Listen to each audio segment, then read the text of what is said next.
Olá, estamos ensinando mais um programa ACAESP nas cidades por mais políticas públicas. Hoje nós contamos com a presença do Hernando, que é sociólogo, tem um trabalho na cidade de Diadema, hoje reside em São Bernardo. Hernando, você foi uma das pessoas que implantou o CMDCA em Diadema. Nos fale dessa experiência, mas antes disso, nos fale um pouco da sua trajetória. Bom dia, Neivaldo. Bom dia, Sônia. Neivaldo foi meu professor, no Antonieta Borges, meu professor de História, me ensinou bastante, né? A minha trajetória na infância, ela começou na PUC. Eu fiz PUC e acabei trabalhando no NTC, que é o Núcleo de Trabalhos Comunitários da PUC, e lá eu iniciei uma militância nessa área da infância. Acabei sendo representante do CONDECA, que é o Conselho Estadual dos Direitos da Criança e do Adolescente, pela sociedade civil, fui conselheiro lá representando a PUC, e militei nos fóruns da infância lá, né? E quando Felipe ganhou a prefeitura aqui em 2000, me chamou para cá para a gente dar uma estruturada no conselho aqui. Aí eu vim para Diadema, e aí, a partir daqui, eu fui presidente do CMDCA 3 vezes aqui em Diadema, a gente conseguiu fazer um trabalho bom, eu falo disso daqui a pouco. Diadema foi a pioneira nessa questão. Em 1990, o ECA foi em julho. No final do ano, Diadema já implementou o CMDCA. Foi a segunda cidade do Brasil a implementar o CMDCA. Caxias do Sul foi a primeira e Diadema foi a segunda. Mesmo jeito o Conselho Tutelar. No caso do Brasil, não é isso? E houve uma pressão internacional que o Collor teve de ceder, inclusive. Exatamente. O ECA, às vezes outro dia eu vi o Collor dando uma entrevista e dizendo que ele era patrono do Código de Defesa do Consumidor e do Estatuto da Criança e do Adolescente. Na verdade, não é verdade isso, né? Porque o ECA se iniciou nos movimentos pré-constituintes. Então tinha dois grandes movimentos, que era Criança Constituinte e Criança Prioridade Absoluta. Né? Esses movimentos vieram antes da Constituição Federal. E aí, por quê? Em 1959, a ONU fez a Declaração Universal dos Direitos da Criança e estabeleceu que todos os países signatários, no Brasil, no caso, era um dos signatários. Era um dos signatários, teriam que, com urgência, adaptar suas legislações de acordo com aquela declaração. E o Brasil já tinha, em 1990, quando foi promulgado o ECA, já estava há 31 anos da declaração e não tinha adaptado a legislação, ainda estava no Código de Menor, na legislação punitiva velha. Então tinha uma pressão internacional e tinha uma pressão interna no Brasil, dos movimentos. Se você pega aí, o ECA foi elaborado por um grupo de pessoas muito grande, da CNBB, das SEBs, os salesianos, o projeto Meninos e Meninas de Rua, que está aí até hoje, foi um das pessoas que elaboraram o ECA, grandes juristas como Antônio Carlos Gomes da Costa, educador, o Gessino, que foi um grande jurista lá de Santa Catarina, o Vanderlino Nogueira, a irmã Maria do Rosário, que é uma freira dos salesianos, enfim, Paulo Freire, Marilena Chauim. Com certeza não poderia faltar, né? Marilena Chauim deu uma grande contribuição na época, né, no governo da Irondina, né, para difusão do ECA. Né? Então, o ECA veio dos movimentos. Então, por isso que a gente fala assim, que o ECA é uma legislação um pouco diferente de todas as outras. Porque o ECA veio na contramão da sociedade brasileira. O Paulo Freire costuma dizer que o ECA não cabe numa proposta pedagógica conservadora de educação. O ECA não cabe. Ele é muito avançado. Se você pega que ele fala que as crianças têm que ter acesso à cultura, à profissionalização, educação e ser protegida, isso é muito avançado para os padrões de hoje. Exatamente. E aí o que acontece? O ECA, você pega lá o primeiro livro do ECA, que é do artigo 1º ao 85, é a lei. Só que o que acontece? Por que a gente fala que o Estatuto da Criança e do Adolescente é uma lei diferente? Porque ela é uma das únicas leis que criou a lei e criou o segundo livro, que é justamente como botar a lei em prática, que é o Sistema de Garantia de Direito, que aí é onde a gente entra com as políticas públicas. A partir do artigo 86, se você ler o artigo 86 do ECA, ele está destrinchando exatamente a rede. Ele fala a política pública da criança e do adolescente faz-se através de um conjunto articulado da sociedade civil e do governo. Isso ele está traçando a rede. Está escrevendo a rede. Aí logo em seguida, no 85, no 86 e no 87 e no 88, ele vai traçar as diretrizes da política, né? Vai dizer quais são as diretrizes da política da infância. Né? Então isso é muito inovador. E ao mesmo tempo, o Estatuto da Criança e do Adolescente aí já cria o Conselho dos Direitos, que é o elaborador dessa política pública, cria os conselhos tutelares, que é o fiscalizador, é o zelador, né? E aí ele vai criar ali vara da infância, delegacia especializada da infância, vai dar estruturação para as organizações sociais, para fazer a política pública. Então é um conjunto de normas, né, que a gente diria, né, agora eu vou citar a professora Estela Graciano, ela fala assim, o Estatuto da Criança e do Adolescente nada mais é do que um projeto de ser humano. Ele é um projeto de ser humano. Se você pegar ele e ler na íntegra e conseguir colocar ele na íntegra, ele é um projeto de sociedade. Ele prevê todos os caminhos que o jovem deveria não precisar passar, né? Exatamente. Ele é um projeto de vida. Exato, de vida.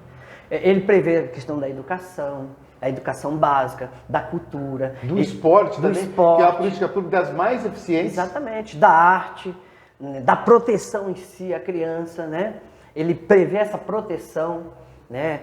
Quando a criança está em situação de risco, seja social, seja econômico, seja de abuso, seja da exploração do trabalho infantil. Você vai achar todos os mecanismos dentro do Estatuto da Criança e do Adolescente, sem precisar fazer muita regulamentação. Lógico, você vai regulamentando, os governos vão regulamentando isso. Mas o ECA em si já, por si só, se você dissesse assim, eu não vou regulamentar nada, eu vou pegar o ECA, por si só eu colocar ele em prática, você já faz uma mega revolução, entendeu? E aí, enfim, hoje tem muito preconceito, ainda tem, né? 31 anos agora o ECA fez, né? 31 anos, eu me lembro que eu participei de um seminário de 10 anos do ECA, lá na USP, na Faculdade de Psicologia da USP. Nós fizemos uma avaliação dos 10 anos do ECA, eu fui para uma mesa lá. E naquela época a gente estava avaliando os avanços e os retrocessos do ECA na sociedade. E a gente avaliava naquele momento que tinha muita coisa para avançar. E tinha muito preconceito na sociedade. E hoje, até hoje, né? 31 anos depois, hoje você vê professores, guardas civis municipais, aliás, profissionais da imprensa, né? Você vê os grandes meios de comunicações, quando eles falam do ECA, porque o ECA passa a mão na cabeça. O governo atual, né? Essa ministra que está aí, é uma, digamos... A Damares, né? Essa daí é uma... Eu acho que essa daí contribuiu. Eu estava lendo uma reportagem essa semana. O que a Damares fez, a Damares sucateou o CONANDA, o órgão máximo da criança e do adolescente. Ela sucateou. Não tem reunião, não tem fóruns. Sucateou, praticamente sucateou. E o CONANDA vinha num trabalho extraordinário no combate à exploração sexual infantil, no combate ao trabalho infantil pesado nos rincões do Brasil e nas grandes cidades, porque a gente fala muito dos rincões do Brasil, Nordeste, região Norte, né, e tudo, mas a gente esquece das grandes cidades. E o Sudeste tem muito rincão. Dos aqui. Grandes centros, das periferias. Fernando, muito obrigado por essas explicações aí, né? Eu queria que você nos falasse agora como que o CMDCA pode trabalhar as políticas públicas nas cidades, né? Porque o CMDCA é um trabalho a nível municipal e tem as outras instâncias estadual e federal. Qual a importância do CMDCA estar vinculado com as políticas públicas? Na verdade, professor Neivaldo, o CMDCA ele é o órgão máximo da política pública da infância no município. Porque o ECA, voltando na questão do estatuto, o ECA ele trabalhou, ele foi pensado de uma forma descentralizada, a municipalização dos serviços. E o Conselho Municipal dos Direitos da Criança e do Adolescente, ele tem autoridade dentro do Estatuto da Criança e do Adolescente de ser o órgão-chefe, o carro-chefe das políticas públicas voltadas para a criança e adolescente no município. Porém, tem alguns municípios que não conseguiram avançar isso, por visões muitas vezes atrasadas do prefeito, ou também a sociedade civil desorganizada. Visão ideológica distorcida da verdadeira função do CMDCA. Exatamente. Aqui em Diadema, nós conseguimos avançar isso bastante. Porque quando você monta o conselho, não basta uma lei lá criando o Conselho Municipal dos Direitos da Criança e do Adolescente. Você tem que construir um regimento interno, né? Construir as diretrizes, construir um plano de ação. Por quê? Porque você vai trabalhar a política pública no Estatuto, ela é transversal. Você vai construir uma política pública dentro de todas as secretarias. Né? O CMDCA, ele tem essa... Por isso que nós temos, na composição do CMDCA, a metade sociedade civil e a metade governo. Principalmente das principais secretarias. Quais são elas? Saúde, educação, esporte, lazer, cultura, finanças, por conta do fundo, porque o fundo é que vai fazer a política. E essas diretrizes têm que ser traçadas dentro da secretaria. Então, cada secretaria municipal, ela tem por obrigação ter uma rubrica para a infância, um orçamento específico para a infância. E quem legitima isso é o CMDCA. Quem fortalece isso é o CMDCA. É o órgão que vai cobrar isso, que vai executar. Na verdade, ele é o órgão executor, para executar, gestor. Ele vai gestar essa política. Só que assim, em muitos municípios, né, no Brasil ainda tem isso muito pelo Brasil afora, isso fica, essa política é feita nas secretarias isoladamente, e isso tem que ser feito no conjunto dentro do CMDCA. Eu me lembro, quando eu fui presidente do CMDCA em Diadema, na época a Lúcia Couto era secretária de Educação, todo ano a Lúcia Couto vinha trazer o plano anual da secretaria de creche, de toda a parte da infância da secretaria, ela trazia para o CMDCA legitimar. E o CMDCA colocava no seu plenário e votava aquele plano. Que é um órgão que tem autonomia, né? Exatamente. Pela legislação, pela Constituição Federal, ele é o órgão que tem autonomia de fazer isso. O prefeito que faz isso, ele está um passo à frente. Né? E também no Brasil, para seguir o próprio ECA, existe um grande desperdício dos talentos das pessoas. Você vê na educação, na cultura, nos esportes. E falta também um empresário ajudar nos fundos, né? Ele investir no FUNCAD, para que pudessem ser feitas essas políticas públicas. É que precisa ser divulgado. O empresário, muitas vezes, porque o fundo, eu trabalhei muito o fundo aqui, o empresário ele precisa conhecer, sentir confiança para ele fazer a doação de 1% para o Fundo da Criança e Adolescente. E como é um mecanismo um pouco burocrático, porém é totalmente viável, porque a gente fez isso aqui. Em 2000, quando eu cheguei no CMDCA em Diadema, o CMDCA tinha um projeto de 20 mil reais no fundo. Com 3 anos, nós deixamos com 3 milhões de reais aqui, o fundo.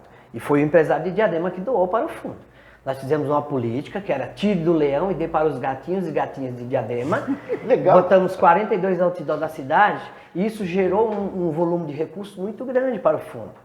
É tanto que o Felipe, em 2003, se eu não me engano foi em 2003, o Felipe ganhou o prefeito amigo da criança, do investimento que foi feito na área da infância aqui, da Fundação Abrinq, que ela premia os prefeitos amigos da criança. Então, quando você divulga e convence o empresário e mostra os mecanismos, porque não é ele, não adianta você jogar para o empresário e quando ele vai fazer a declaração e ele vê que é burocrático, ele cai fora.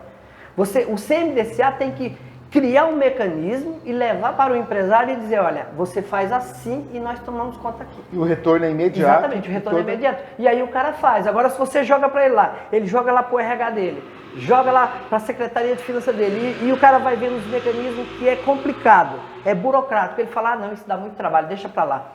Só que o conselho, nós fizemos a resolução, né, destrinchando esse passo a passo para ele fazer a doação. E ele tem que fazer a doação, e aí ele tem que sentir segurança, e ele faz a segurança. Você tem que ter o prefeito amigo da cidade, o empresário amigo da cidade. Exatamente. Para que todos possam somar forças para isso, né? Exatamente. Hernando, tá muito bom o nosso papo aqui, esse papo é muito longo, você tem um conhecimento muito vasto do ponto de vista prático e teórico, né? Eu gostaria de convidar você para que você fizesse um bloco no nosso programa para esclarecer essas pessoas sobre o ECA, porque é uma coisa assim muito obscura ainda para a sociedade brasileira, para os pais, do preconceito, você fala dos professores, de muita gente. Gostaria de convidá-lo, você aceita? Com certeza, será uma grande honra. A gente está falando porque assim, a gente está à disposição. O pouco que a gente aprendeu do ECA, a gente está à disposição a passar ele para as pessoas. E será uma grande satisfação eu estar aqui. Muito obrigado. E você, internauta, você pode mandar as perguntas pelo e-mail acaesp@gmail.com. Todas elas serão respondidas. É muito importante desmistificarmos todos esses problemas, essas questões, porque existe esse mecanismo do Conselho Municipal de Direitos da Criança e Adolescente, os projetos financiados, que é um mecanismo para melhorar as políticas públicas. Hernando, eu queria agradecer essa brilhante entrevista que você deu, bastante esclarecedora, e que você fizesse suas considerações finais do nosso programa ACAESP nas cidades por mais políticas públicas. Eu que agradeço ao professor Neivaldo, a CAESP, a professora Sônia, pessoas que a gente aprendeu a respeitar muito na nossa trajetória que eu fiquei aqui na RECAD, no Conselho, né? A gente conviveu. Só que eu agradeço a oportunidade e dizer para vocês o seguinte, o ECA ele tem 267 artigos, eu acho que é isso. Cada bloco desse, cara, um artigo carece um bloco desse para a gente falar, entendeu? Então, assim, é muito denso, é muito longo, é muito, ao mesmo tempo que é dinâmico, é complexo, exige muito tempo. Então a gente fala um pouco assim, mas assim, para a gente se aprofundar mesmo, tem que ser, na verdade o ECA tem que ser o curso da escola, né? O currículo da escola tem que ter o ECA, da primeira série até a última série, né? E para estudar minimamente, e depois na faculdade, não só as faculdades de Direito, mas outras faculdades têm que ter o currículo como ECA, né? Já tem algumas, mas teria que ser currículo para todas. Todo mundo que vai estudar, até o que ele for fazer, tem que estudar ECA. Porque a infância é o princípio, é o início da sociedade. O cara tem que saber o que significa isso. Senão a gente não avança. E nós ficamos por aqui com mais um programa ACAESP nas cidades por mais políticas públicas. Se você gostou do nosso programa, dê um like e inscreva-se no nosso canal. Muito obrigado. Tchau, tchau. Até a próxima.